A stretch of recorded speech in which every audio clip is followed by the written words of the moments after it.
72 പേരുടെ ദാരുണാന്ത്യത്തിന് കാരണമായിട്ടുള്ള കറാച്ചിയിലെ വൻ തീപിടുത്തത്തിൽ പാകിസ്ഥാൻ പോലീസ് കണ്ടെത്തിയ പ്രധാന പ്രതിയെ കണ്ട് ലോകം ഒന്നടങ്കം ഞെട്ടുകയാണ്. രാജ്യത്തെ തന്നെ നടുക്കിയ ആ വൻ ദുരന്തത്തിന്റെ മുഴുവൻ ഉത്തരവാദിത്വവും വെറും 11 വയസ്സുകാരനായ ഒരു കൊച്ചുകുട്ടിയുടെ തലയിൽ കെട്ടിവെച്ച് വിചാരണയ്ക്കൊരുങ്ങുകയാണ് പാക് ഭരണകൂടം. തികച്ചും അസംബന്ധവും ഞെട്ടിക്കുന്നതുമായിട്ടുള്ള പാകിസ്ഥാന്റെ ഈ നീതിന്യായ വ്യവസ്ഥയെ നോക്കി സഹതപിക്കുകയാണ് ഇപ്പോൾ ലോകം.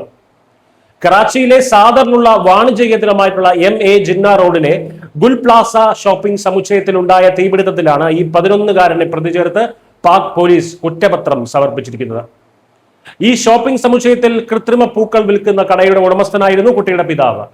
കുട്ടിയെ കട നോക്കാൻ ഏൽപ്പിച്ച് അച്ഛൻ പുറത്തുപോയ സമയത്ത് കുട്ടി തീപ്പട്ടി കത്തിച്ച് കളിച്ചതാണ് ഇത്രയും വലിയ ദുരന്തത്തിന് കാരണമായതെന്നാണ് പാക് പോലീസിന്റെ കണ്ടെത്തൽ.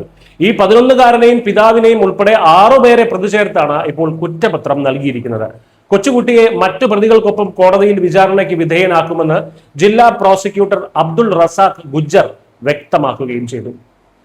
കുട്ടിക്കും പിതാവിനും പുറമെ ഷോപ്പിംഗ് സമുച്ചയത്തിന്റെ മാനേജിംഗ് കമ്മിറ്റി അംഗങ്ങളായിട്ടുള്ള തൻവീർ പാസ്ത, അമർ ഇസ്മായിൽ, മുഹമ്മദ് റംസാൻ, മുഹമ്മദ് അമീൻ എന്നിവരാണ് മറ്റു പ്രതികൾ. കഴിഞ്ഞ ജനുവരി 17-നാണ് കറാച്ചി ആകെ കണ്ണീരിലാഴ്ത്തിയ ഈ വൻ തീപിടുത്തമുണ്ടായത്. തീ അണയ്ക്കാൻ പാക് അഗ്നിരക്ഷാ സേനയ്ക്ക് വേണ്ടിവന്നത് നീണ്ട ഒരാഴ്ചയാണ്. ഈ ദുരന്തത്തിൽ 72 പേർക്ക് ജീവൻ നഷ്ടപ്പെട്ടതിന് പുറമെ 8 പേർക്ക് ഗുരുതരമായി പരിക്കേൽക്കുകയും 1153 കടകൾ പൂർണ്ണമായും കത്തി നശിക്കുകയും ചെയ്തിരുന്നു. എന്നാൽ ഈ വാർത്ത കേൾക്കുന്ന ഏതൊരാൾക്കും ബോധ്യമാകുന്ന ഒരു വലിയ യാഥാർത്ഥ്യമുണ്ട്.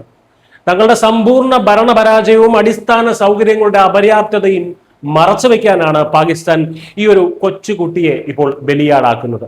ഒരാഴ്ച കൊണ്ടാണ് അവർക്ക് ഒരു തീ അണയ്ക്കാൻ കഴിഞ്ഞത്. ഫയർ സേഫ്റ്റി സംവിധാനങ്ങളോ യാതൊരുവിധ സുരക്ഷാ മാനദണ്ഡങ്ങളോ ഇല്ലാത്ത ഒരു കെട്ടിടം കത്തി അമർന്നപ്പോൾ അതിന് പിന്നിലെ യഥാർത്ഥ ഭരണകൂട വീഴ്ചകൾ മറച്ചുവെക്കാൻ ഒരു 11കാരനെ കുറ്റവാളിയാക്കി ജയിലിലടയ്ക്കാൻ ശ്രമിക്കുന്നതിലൂടെ പാകിസ്ഥാൻ എന്ന രാജ്യത്തിന്റെ സംവിധാനങ്ങൾ എത്രത്തോളം തകർന്നടിഞ്ഞ് തരിപ്പണമായിരിക്കുകയാണ് എന്നുള്ള കാര്യമാണ് ഇതിൽ നിന്ന് വ്യക്തമാവുന്നത്. സ്വന്തം കെടുകാര്യസ്ഥതകൾ മറയ്ക്കാൻ എന്ത് അസംബന്ധവും കാട്ടിക്കൂട്ടുന്ന ഒരു പരാജയപ്പെട്ട ഭരണകൂടത്തിന്റെ നേർചിത്രമാണ് കറാച്ചിയിൽ നിന്നും പുറത്തു വരുന്നത്. സംഭവത്തിൽ അന്വേഷണം നടത്തിയ ജുഡീഷ്യൽ കമ്മീഷന്റെ റിപ്പോർട്ട് ഉടൻ കോടതിയിൽ സമർപ്പിക്കാനിരിക്കെയാണ് ലോകത്തെ ആകെ അമ്പരപ്പിച്ചുകൊണ്ട് ഒരു 11കാരനെതിരെ പാകിസ്ഥാൻ വിചാരണ പ്രഖ്യാപിച്ചിരിക്കുന്നത്. അടിസ്ഥാന സൗകര്യങ്ങളോ കൃത്യമായിട്ടുള്ള നിയമങ്ങളോ ഇല്ലാത്ത ഒരു രാജ്യത്തിൽ ഭരണകൂടത്തിന്റെ വീഴ്ചകൾക്ക് പിഴയൊടുക്കേണ്ടി വരുന്നത് ഇതുപോലെയുള്ള നിസ്സഹായരായിട്ടുള്ള മനുഷ്യരാണ് എന്ന യാഥാർത്ഥ്യമാണ് ഇവിടെ തുറന്നു കാട്ടപ്പെടുന്നത്.